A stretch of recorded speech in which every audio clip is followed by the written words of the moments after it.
So folks, that's what we're going to be talking about today. Disney's live action remakes.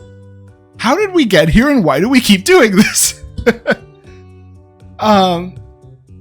Working our way up, how did we get to the point of where we are now with Snow White, where they're literally just shoving it out so it can be done and they can move on and cut their losses or whatever it is.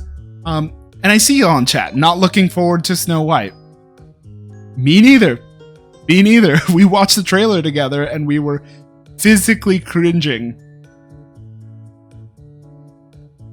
Yeah. Oh, Disney should take notes from One Piece. Yeah, I mean, the anime people are getting it right. But let's back up, because you don't get live action One Piece. You don't get live action interpretations, even things like How to Train Your Dragon, regardless of how we actually feel about that, without Disney. So let's go all the way back. Chat. By show of guesses in chat, what was the first Disney live action remake? Now, this may be a trick question. We were just talking about the 10-year anniversary of Cinderella. Alice in Wonderland, good guess. Tim Burton's Alice in Wonderland. Lion King. Lion King was a little newer. I know it feels like forever ago. It was a little newer than that. I don't know. Well, folks, it's not what you think. So let's take it back before we reveal what the live action remake. We gotta understand the original. So let's take it back to 1967. The Jungle Book, released in October 18th of 1967.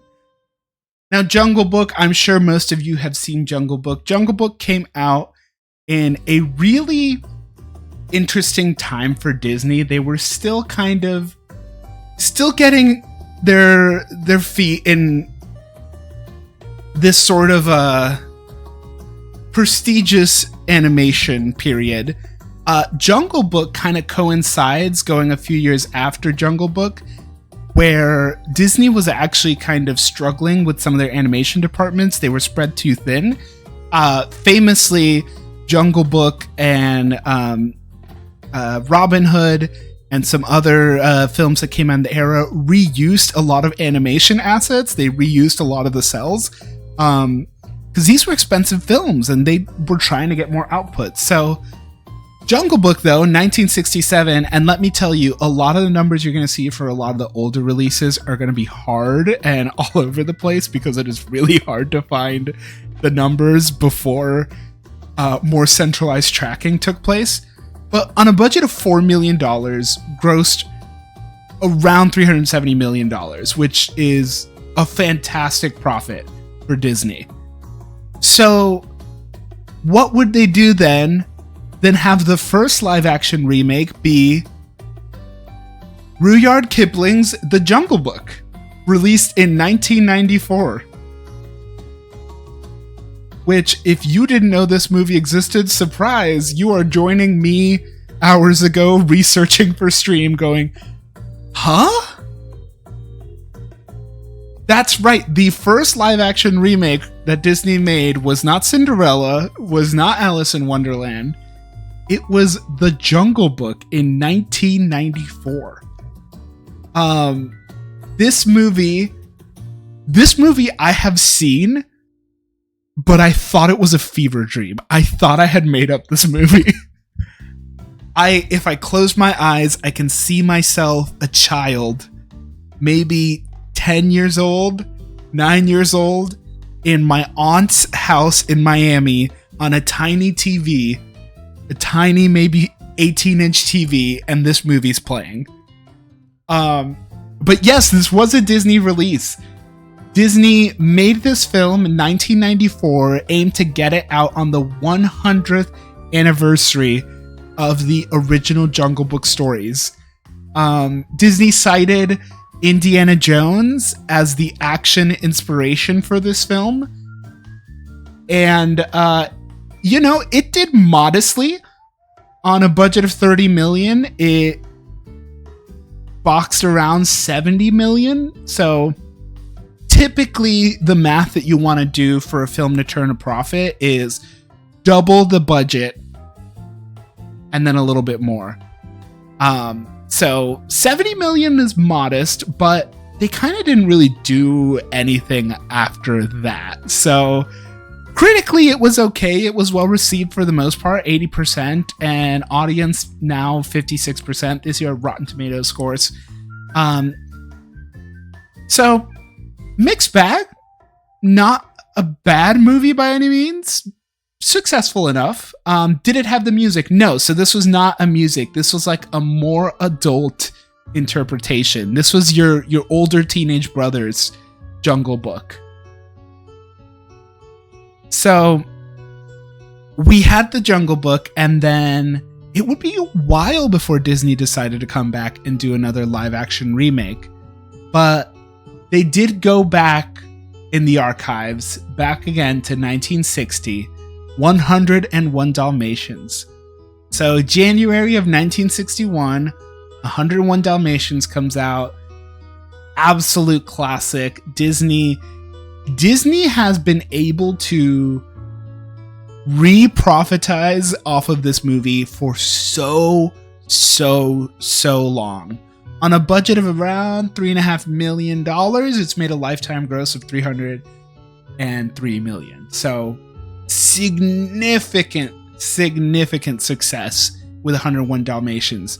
And part of why that brand is so relevant today, you there in chat, me, you probably go, 1961? Really? Because I had 101 Dalmatian toys. This movie is so burned into my zeitgeist. Why? This movie came out, 80 years ago at this point. Damn. And that is because Disney reused the hype, and for their second ever draw into live action remakes, did 101 Dalmatians in 1996. So us 90s babies, the reason 101 Dalmatians so bad is because of the first live action remake, which on a budget of 67 million earned 320 million in the global box office, which is pretty decent. Not to mention the fact that this gave Disney the opportunity to completely revitalize their intellectual property for 101 Dalmatians. You get to sell dog plushies, dog toys, dog toys and dog toys. And Disney was very clever because they knew, yes, the real puppies are cute, but our animated versions of our puppies are cemented and established in our brand. So the merch that sold alongside this was primarily based on the original. The reason they made this movie, to capitalize on that brand and to promote Cruella de Vil, who was having a little bit of an icon moment, and Glenn Close portrayed Cruella de Vil in this movie. And Disney loved working with Glenn Close so bad that, you're right, I saw you talking about it in chat, they came back a few years later with 102 Dalmatians, which was not nearly as successful. Now, eagle-eyed chatters, you'll notice a $20 million bump in this movie. That $20 million bump is, one, Glenn Close was like, I need to make a lot more money. And two, there was a character in this movie, what was its name? Oddball. There was Oddball, which was sort of one of the main characters of this film. It was a Dalmatian that was born without spots. But it was a real Dalmatian that they CGI'd all their spots off. Because Dalmatians are very, very distinct dogs. There's not really other dogs that look like Dalmatians. So they had, specifically the fun fact I found, they had 55 artists work on removing all of Oddball's spots, which is incredible. This movie, not nearly the same level of success. On a budget of 67, which again, double it to get a better idea, so about $130 million. Nearly tripled its budget. This one, not nearly as much. Still turned a profit, but critically and audience-wise, not a huge hit. Not a huge hit. So Disney said, you know what? We're good. We're good. At this stage, Disney was coming off of the Renaissance. Disney was revolutionizing its theme parks. They were thriving. They were chilling.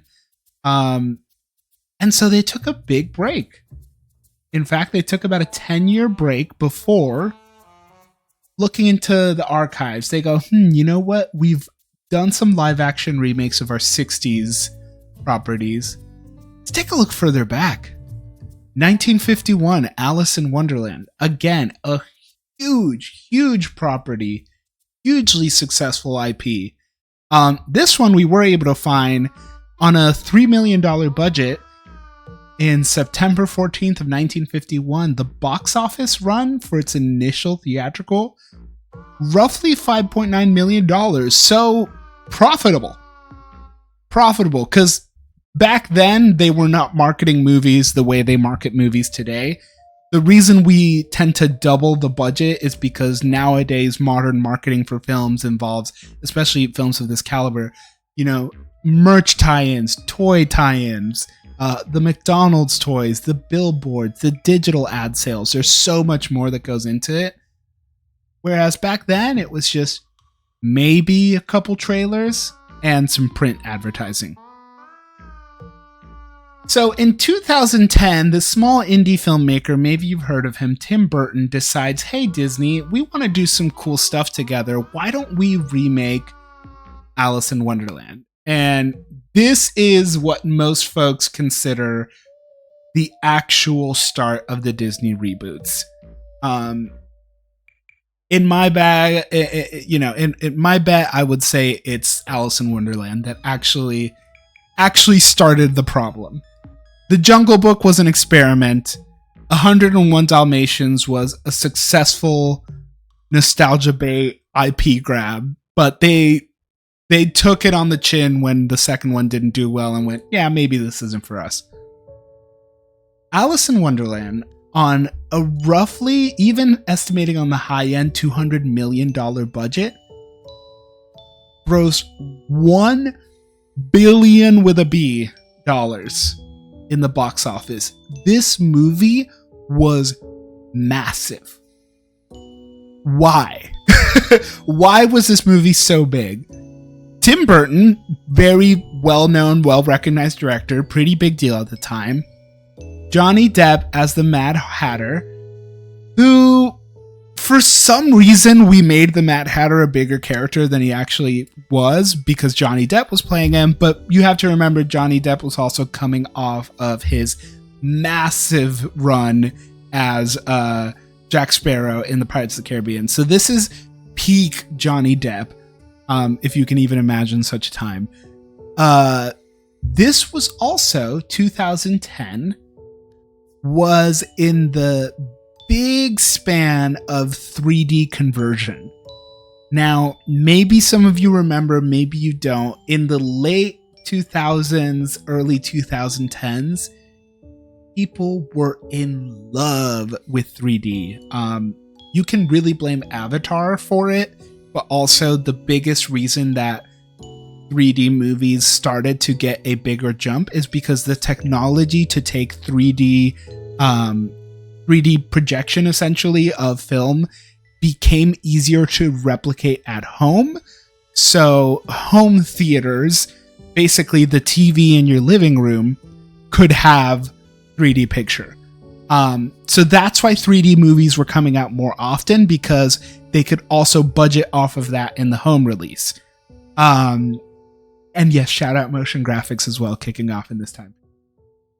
So Alice in Wonderland was hugely successful for one, being a completely new take of the Alice in Wonderland story, which was already relatively a cult classic by Disney standards and by like pop culture standards.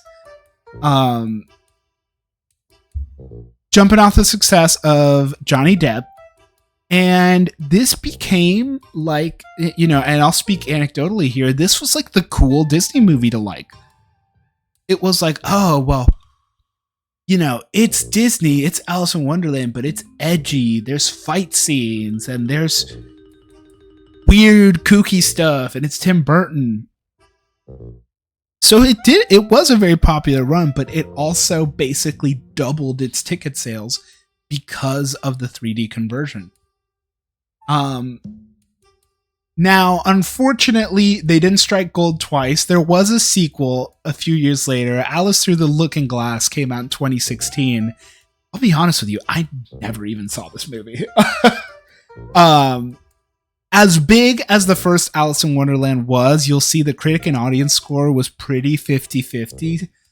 And unfortunately, 50-50 does not pan out to big turnout for a second take. So on a budget of roughly 170 million, box office was just under 300, which if you remember our math from earlier, you're supposed to multiply your budget by 2, and that's not super promising as far as a return goes. So the excitement had died down. Frankly, I think they just took a little bit too long in between sequels.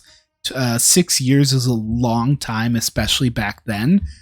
But Johnny Depp's draw was really wearing thin, and people had kind of gone through their Alice in Wonderland phase, not to mention the fact that the film was not really well received. So this was where that died, but Disney could not let go of the fact that, hey, we made so much money with this cool, new, modernized perspective of our stories. So what can we do? Where can we look back?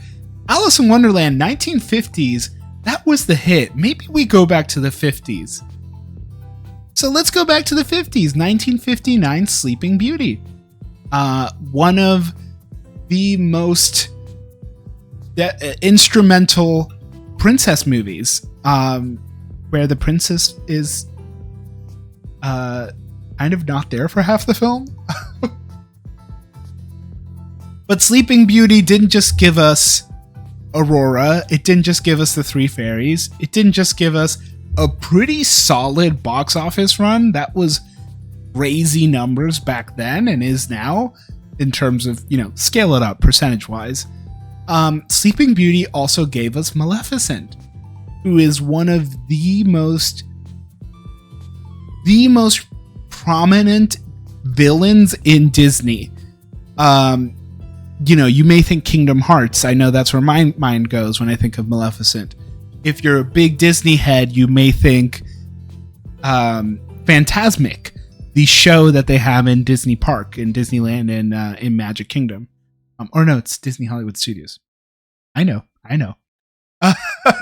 Maleficent is a pretty big deal. She is one of the most influential villains in Disney era, not just for her cool, you know, mysterious look as the villainess herself, but also that big transformation into the dragon that she does. So, coming off the heels of a really successful, edgy, modernized take of Alice in Wonderland, someone in Disney has a bright idea. Coming off the inspiration of this little show, maybe y'all heard of it. Have y'all ever heard of this thing called Wicked? Y'all ever heard of Wicked? This tiny little musical. I don't know if y'all have ever heard of it. Yeah, it's this tiny little musical. It just came out in 2003, and it's had a really instrumental, monumental run. What if we did Wicked for Maleficent? And that's exactly what they did. So Disney decided for their next draw into edgy live action remakes, they were going to do Maleficent. And so they grabbed Angelina Jolie and offered her probably about a third of this budget and said, why don't we do Wicked but for Maleficent and tell this story from a new lens? Which is kind of the same spirit of what they did for Alice in Wonderland. It's, hey, how can we tell this story that folks already know, but tell it from a completely new perspective? And this was fairly successful. This budget is really hard to track down. Even guessing somewhere in the middle, let's say $215 million, you have a massive star like Angelina Jolie. You had an insane production value behind this movie. $758 million is nothing to scoff at. That is some good money. That is some good return. And people liked the movie. It wasn't the most successful film by any means critically, but the audience really showed up. They really liked The New Perspective. They really liked Angelina Jolie's performance and those cheekbones. You're absolutely right. They were big fans. No, they altered her cheekbones, obviously. But this movie was extremely successful, and it like recontextualized the whole Sleeping Beauty story. You had also introduce us to Elle Fanning, who had been in other things like Super 8 at this time, but this really helped solidify her as, you know, a box office staple. Maleficent would go on 5 years later to get a sequel, Maleficent Mistress of Evil. Folks, I completely forgot that this movie existed until I was doing this presentation. I watched this movie in theaters, and I completely forgot that it existed. They tried to expand the mythology a little bit more. They established Maleficent as not a dragon, but these weird... Basically, she's like a fairy. This one, not nearly as successful. On a budget of close to $200 million, only grossed just short of $500 million. So they just made their money back. And yes, eagle-eyed chatters, you have noticed part of the difficulty they had here is how long it took them to make these sequels. There was a 6-year gap between Alice Through the Looking Glass and a 5-year gap between Maleficent. Part of this is the way contracts were done at the time. Giant multi-picture contracts really weren't popularized until the Avengers had their success, and that happened after 2012, after the Avengers came out. So it wasn't super well established. And at this stage, Disney just wasn't sure. But they felt really confident. Again, this is me time skipping a little bit with Mistress of Evil here. Audiences seem to really like this movie. I don't know where that's coming from. I fully forgot this movie existed. But let's get back to chronological order. So it's 2014. Disney really did well with Alice in Wonderland. Let's go back and look at those numbers. $1 billion with Alice in Wonderland. And then you get close. I mean, let's be honest, 300 million short is not close to $1 billion, but you get a really good return with Maleficent. You're feeling that success, and you go, we want to keep this train going. We did Maleficent, and we kind of reframed Sleeping Beauty in a really interesting way. But what if, instead of reframing one of our classic princess stories, what if we just do one of our classic princess stories? So once again, we go back to the 1950s. This is the pot of gold. Disney keeps checking in there. They go, ooh, what's this? $1 billion. Why not? So we go back to 1950, Cinderella, March 4th, 1950. We just had 10-year anniversary of the live action remake.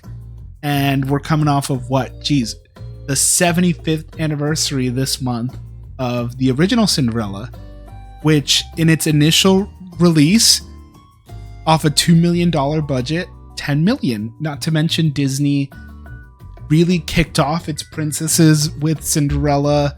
It based in its entire theme park castle off of Cinderella. It established the formula for princesses, the, you know, rags to riches story with Cinderella. So why not see if we can strike gold as far as live action interpretations? So in 2015, we got Cinderella, which is what we call the real kickoff to the Disney princess remakes, or what I call the beginning of the end.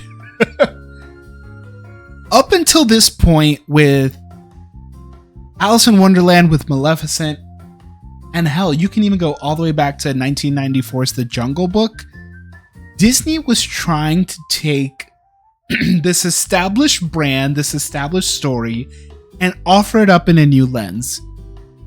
But with Cinderella, they decided, what if we just tell the same story? What if we just use this as an opportunity to retell the story, maybe in a more grown-up lens? So, interesting decisions made here. Obviously, fully live action. They added more context. They expanded upon the story, right? You're taking a 90-minute animated movie and making it into a 2-hour live action film. They add a little bit more history. They add the origin of how she got the name Cinderella. We'll call you Cinderella. That's your name. Look up the clip. That's a scene in the movie. They also excluded the musical numbers. So no songs in Cinderella. So they wanted to basically modernize the princess story with Cinderella. And it worked out on a $90 million budget, $500 million in the box office. Really decent critic score, really decent audience score. Yeah, why not? Why not roll with it? But you know, there was this little itch in the back of their mind. There was two little itches in the back of Disney's. One was, did we mess up by not making this a musical? Because we retold the story, but should we have retold the story fully faithfully? And then there was this other little itch in the back of their head that goes, did we do it right in 1994? No, I don't think we did. So the next year, 2016, The Jungle Book came out. This is probably the one you remember.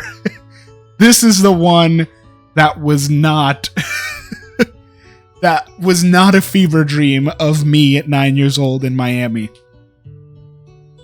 2016, The Jungle Book was essentially a tech demo.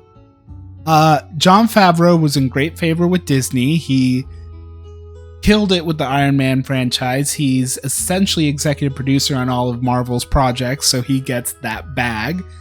And he goes to Disney and says, I want to try something. And they did. So on a $177 million budget, they created this, I believe they called it 80% animated film, where it was a pretty faithful interpretation of The Jungle Book. And it did pretty well. That closed in on $1 billion. Critics loved this movie. Audiences pretty much liked this movie. From a technical perspective, this was a very impressive film. It mostly holds up. But for the most part, this was a good opportunity to take all the lessons that had been learned from Avatar and apply them in a very different type setting of reproducing naturalistic photorealism in these animal characters. So many lessons that had been learned in visual effects were applied here. But ultimately, this adaptation was more than anything a tech demo to see if they could do the movie they actually wanted to do, which we will get to. This movie did, unlike Cinderella, also feature the musical numbers, which, let me just tell you, and I can't play it on stream, but Christopher Walken's interpretation of I Want to Be Like You haunts me. It's haunting. So, coming off of Cinderella, maybe we should have put the music in there. Coming off of the success, and I mean success, of Jungle Book, let's keep that train rolling, baby, but we're not going back to 1950s for inspiration. We're sticking with our princesses, and we're jumping to 1991. Now, this is where Disney really starts to lose people. So let's think about here Beauty and the Beast. Widely considered as the kickoff to the Disney Renaissance, which is the period of films, of animated films that Disney released that were just hit after hit after hit, cultural defining films. Beauty and the Beast was nominated for Best Picture. Beauty and the Beast was and is a timeless story on a $25 million budget, which was huge for the time. Disney had top-tier musical talent, top-tier animation talent, not to mention some of the early interpretations of CG animation incorporated into 2D. This entire dance sequence, the ballroom dance sequence, is in a 3D rendered environment. If you ever go back to see it, it is incredible. Incredible for the time. Incredible now. This movie holds up so well. Some would even call it a tale as old as time. Get out of here. I'm timing you out. 2017, Beauty and the Beast released, and some folks would call this the beginning of the end.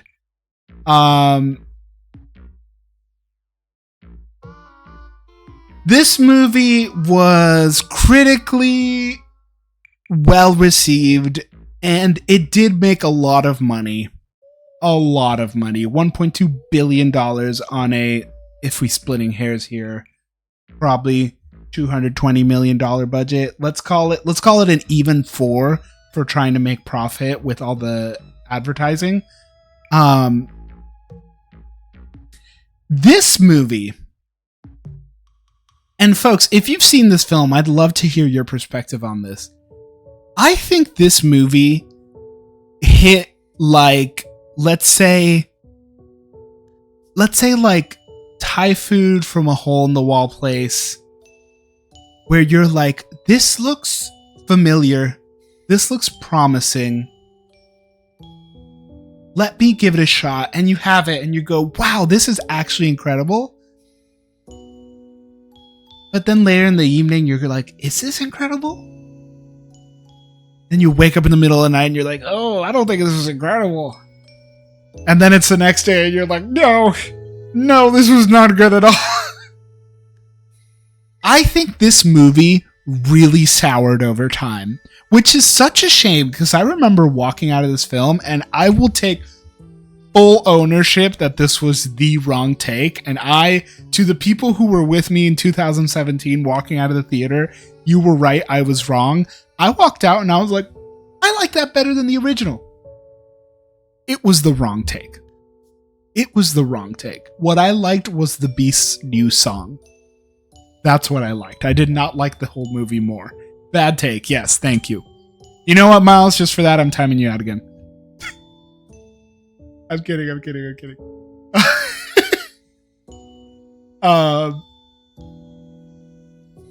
This movie soured over time. And people loved the CGI less and less. People loved the design less and less. People loved Emma Watson's performance less and less. And so keep that in mind. It made a bunch of money, so Disney's like, we did it! Keep the princess movies coming! But folks were like, I don't know. Meanwhile, On the other side of Disney, they go, hey, maybe we stick to this whole different interpretation, different peak, different perspective approach. And we look back to The Many Adventures of Winnie the Pooh, 1977. There's no data. There's no data on this. There's no data on this. I'm laughing at that chat message. That's going to come up. I know it. Winnie the Pooh, though, is objectively one of the most successful Disney IPs. And Disney kind of let Winnie the Pooh sit for quite some time. They came back with the Piglet movie and the Tigger movie, and there was a 2011 re-release, or not re-release, but new release of Winnie the Pooh. But they took this live action approach in that new direction again, and they got creative. And here comes Christopher Robin, which was a very different take. So Christopher Robin was essentially a legacy sequel for Winnie the Pooh, and it posed the question, what happens with Christopher Robin rediscovering his childhood friends, his toys, after having grown up. And let me tell you, this movie is kind of dark. I tried to rewatch it recently. I ended up not sticking to it. I got distracted. There's other stuff going on. But I forget the beginning of the movie is Christopher Robin gets sent to boarding school, and then he goes and fights in World War I. And he meets a woman and falls in love. Maybe it's World War II, actually. Thinking about the timing war. But Christopher Robin fights in the war. And he forgets about his toys. And then his toys have to come back and save him. And it's kind of Mary Poppins-esque. It's kind of, hey, let's remind you why you love being kooky and silly. It's a cute movie. Unfortunately, it did not do super well, and frankly, I think it's just this movie was a tough sell.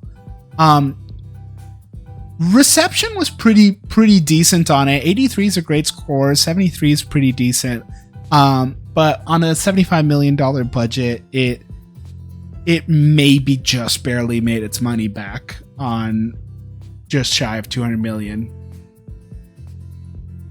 Now, and I agree with you in chat, I actually think this would have been...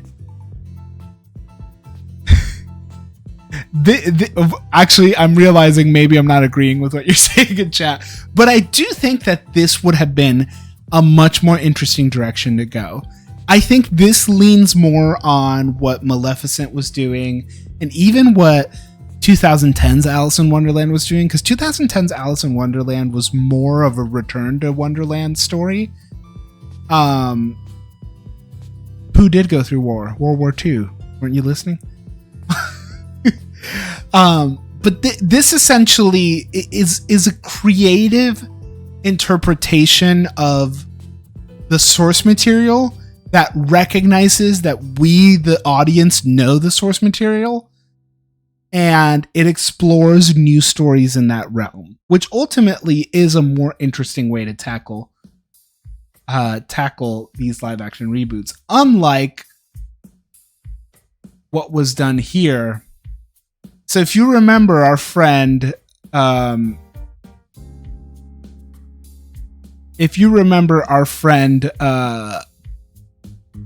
Tim Burton, who directed the extremely successful Alice in Wonderland that kind of kicked off this whole thing, there was a movie that came out that maybe you blocked out from your memory, because I know I did, reaching all the way back to 1941's Dumbo, which was a decent success for them, known famously these days for the Dumbo ride. Basically Tim Burton's Dumbo. And let's just say it, folks. Coming off of the hesitancy that people were having after Beauty and the Beast and really souring from that. And the lack of interest from folks wanting to see new takes outside of just the reboot, Dumbo was just doomed to fail. On a budget of $170 million, it barely hit 350. Very bad critic score, equally as bad audience score. This movie, which I actually haven't even seen, removes all the musical components, removes the talking animals, and focuses mostly on the humans building the circus around Dumbo. So it took away what made the original so original. It came off the heels of a sour taste in people's mouth 2 years following Beauty and the Beast. And after a Christopher Robin legacy sequel that not a lot of folks saw. So this started to become the beginning of the end, if we can call it that. And so we move on, actually, Disney, off the heels of Beauty and the Beast, they go, we need more princesses. We need more princesses. So why don't we go back to the Disney Renaissance? Why don't we pick at the scraps left from Aladdin 1992, which on a $28 million budget made $500 million in 1992, which is nothing to scoff at.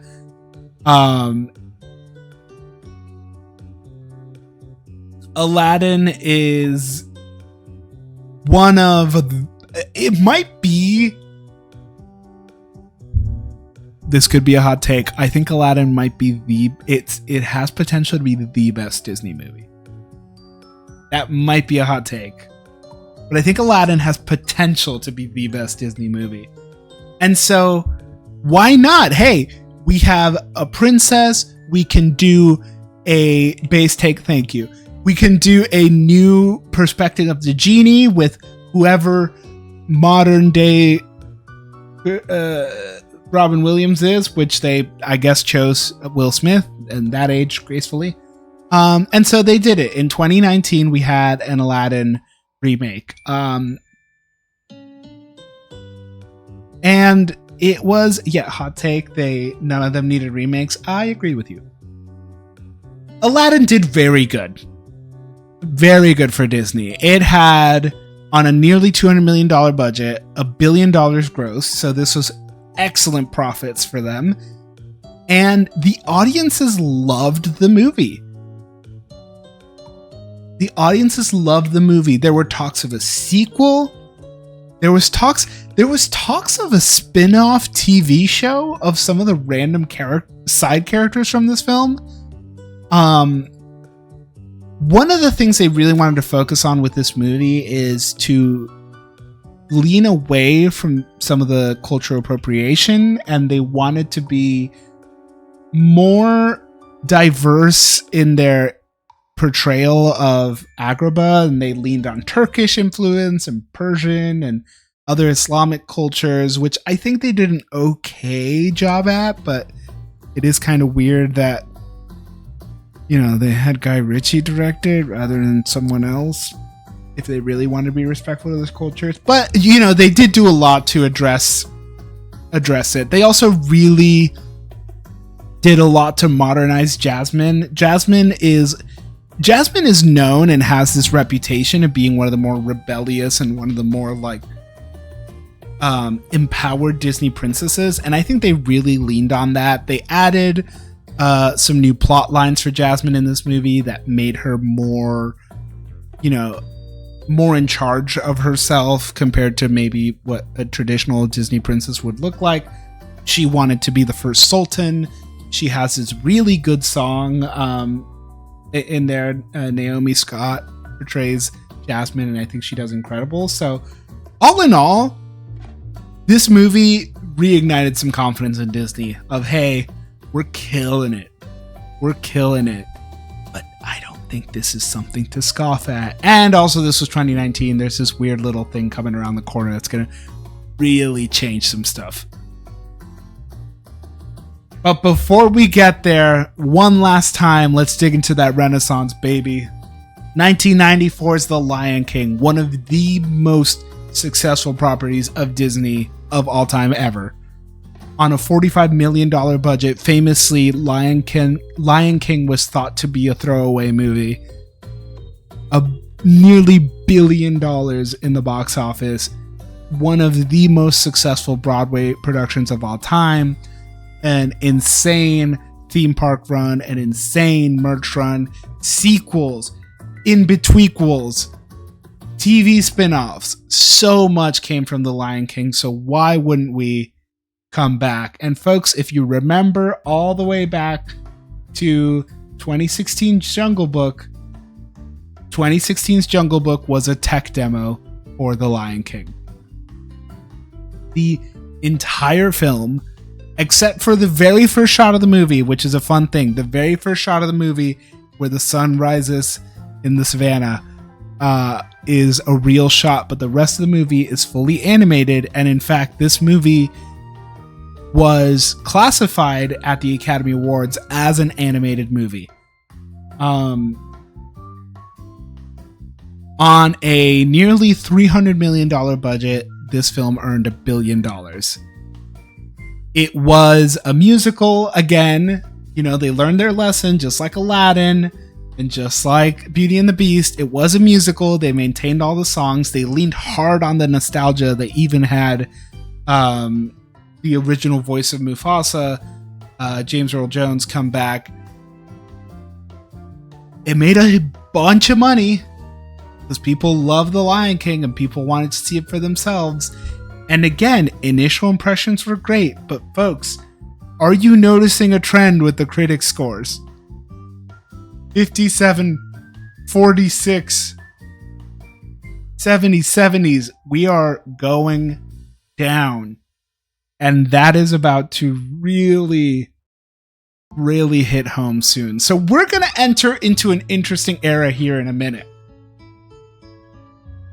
Lion King, I think, is one of the biggest turning points here because the money keeps coming in, but the respect, if you will, is fading. And let's take a quick peek into the future because I wanted to keep it in here. Mufasa the Lion King. This, I think, shows you the trend of where we are now. This is a peek ahead. This came out in December on a $200 million budget. A prequel telling the origin story of Mufasa. And remember, we want to double that number. Not a huge profit for Disney. And not a great critical score. I didn't see Mufasa the Lion King. I don't know how many of you did. I just keep seeing the sound on TikTok. My brother. Don't say the thing about my brother. Did anyone watch this movie? So if you ask the box office numbers, not enough. You didn't even know it was a thing? The music is pretty good? Okay, I'm getting some mixed responses. See, mixed responses. Just fine. Okay, I got that vibe. I'll put it on the list. Alright, but let's get back to where we were. Now, here is an interesting thing that happens. 2020 saw the launch of this tiny thing called Disney Plus. You might have heard of it. And one of the launch titles for Disney Plus was the Lady and the Tramp remake. So Lady and the Tramp, again, hugely successful 50s property for Disney on a $4 million budget. Nearly $100 million, which is crazy for 1950 standard. Huge merch, huge IP. This is a film, again, I grew up as a 90s kid constantly getting Lady and the Tramp toys and t-shirts and stuffed animals. Really, really solid staying power. Maybe it's the dogs. But Lady and the Tramp did have a live action remake to help launch Disney Plus. And on a $60 million budget, fairly modest, launched Disney Plus with this live action remake, which kind of started this trend of we can do it on the cheap. We can get these off cheap. Unfortunately, folks were not really loving it. And here's where things really turn sour, because Disney was on a roll running through their princesses, and they thought, you know what? Disney Renaissance, Mulan, 1998, let's freaking get it, folks. We're gonna remake Mulan, but this time, it's the 2020s, baby. Mulan, sure, it made $304 million in the movie theater. Sure, it's one of our most successful and most well critically acclaimed films. Sure, Mulan has such great staying power, and the music is iconic, and Eddie Murphy's Mushu is iconic. But what if we just didn't do any of that? So here's the huge miss. For me, the nail in the coffin is Mulan.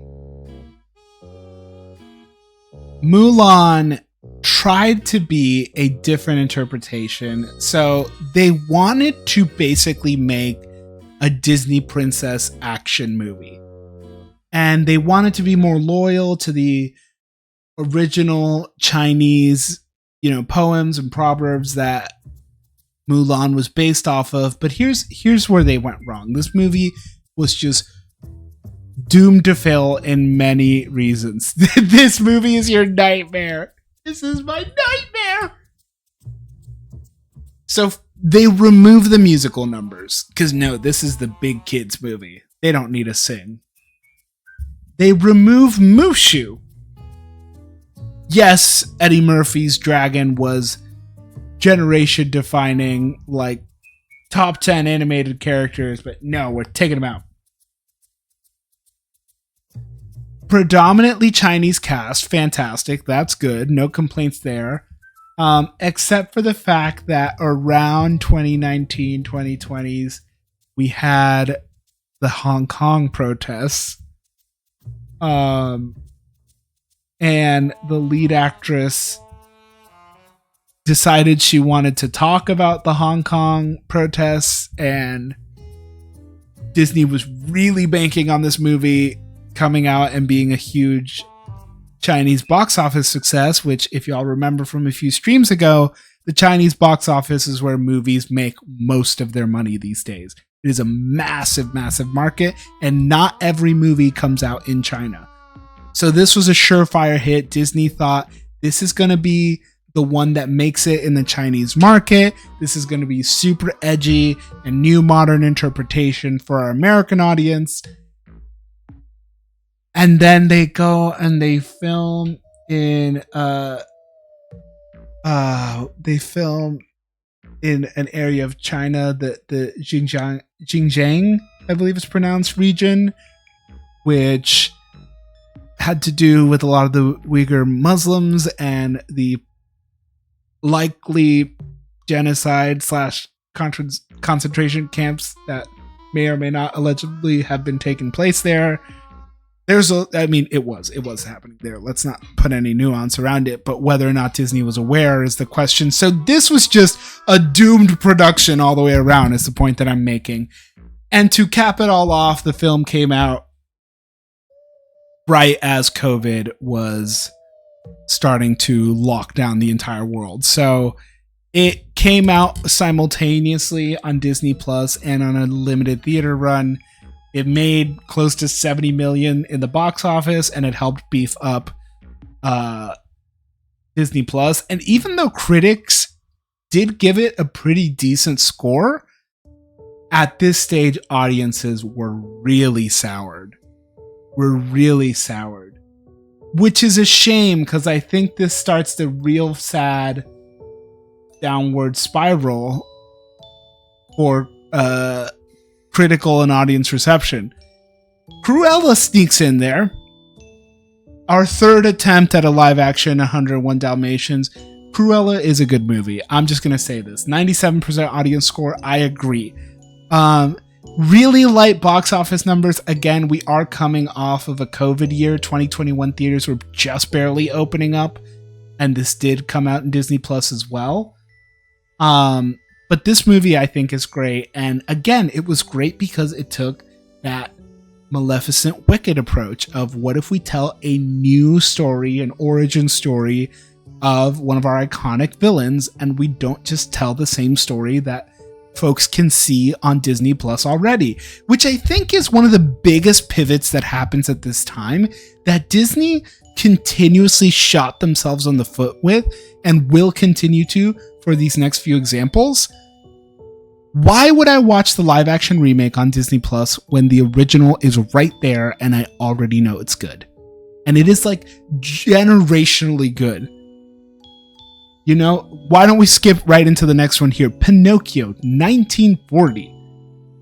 Massive, generationally great movie. This came out when my grandfather was going to the movie theaters, before my parents were even a weekend plan.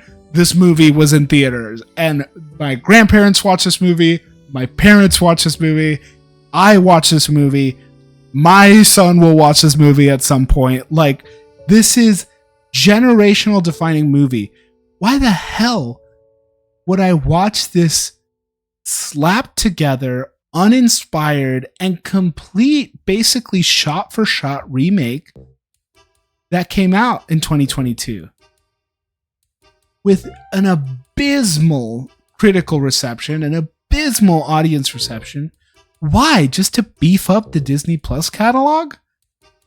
When this is right there, why would I click on this when I can click on this? And the same thing happens again. 1953, Peter Pan.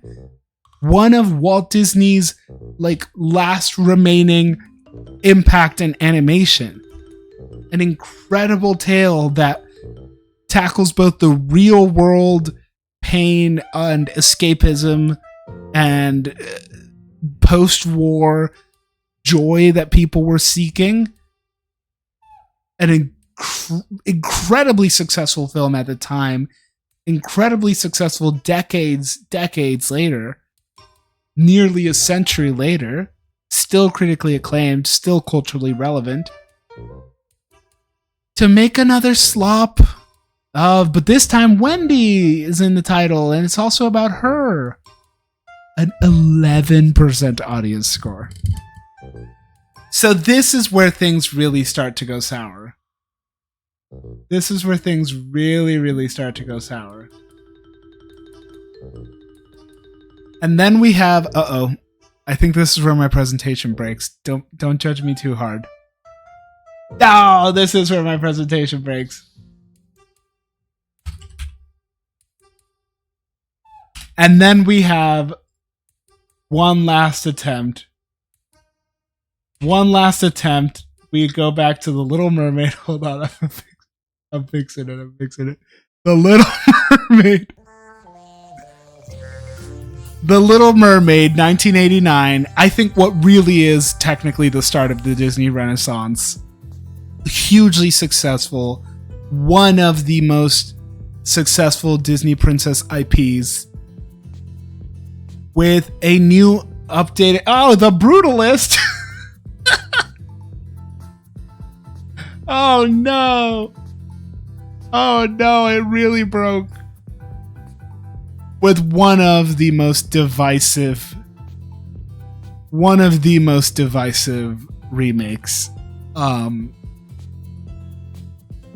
which did not make its money back. Let's be frank. On a $240 million budget, rehashing the songs, rehashing the plot, just could not even get there with its box office. The fans liked it, and I do think there was an overwhelming positive response for some of the updated representation in this movie and some of the loyalty to the original that was portrayed with a lot of love and care, but people didn't show up.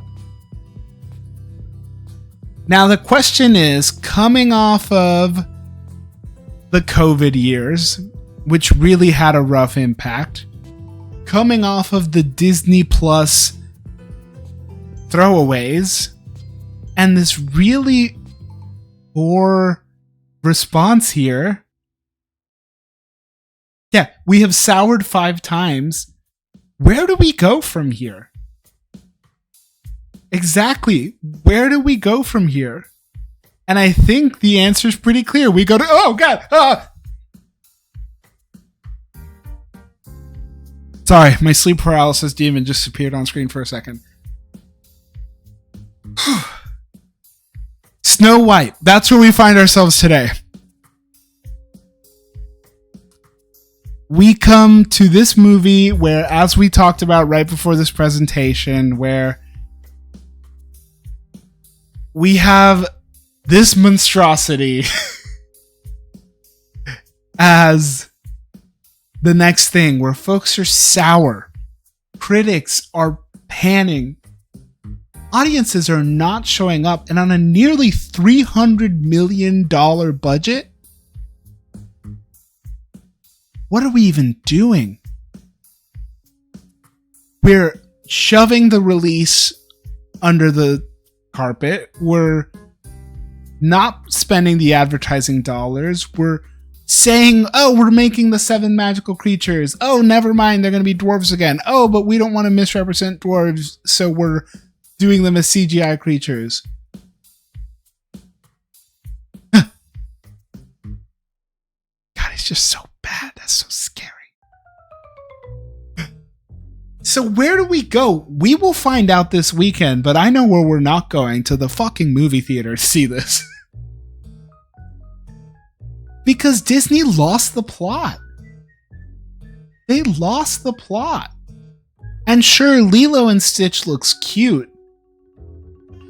And they're leaning on indie directors and giving them the opportunity to really have an impact with these franchises, but they're asking them to rehash these already excellently portrayed stories and then going back and forth. Lilo and Stitch was a Disney Plus film that they have scrambled to put into theaters because after L after L after L after L after L after L, I'm not done, and L at the box office, they need to make their money back. So did they learn the right lessons? I freaking hope so. Look, there's been a lot of changes over at Disney over the years. We've had Bob Iger come and go. We had Bob Chapek really pump gas on a lot of things that didn't need gas. But ultimately, where do we go from here with Disney live action remakes? Hopefully to the grave.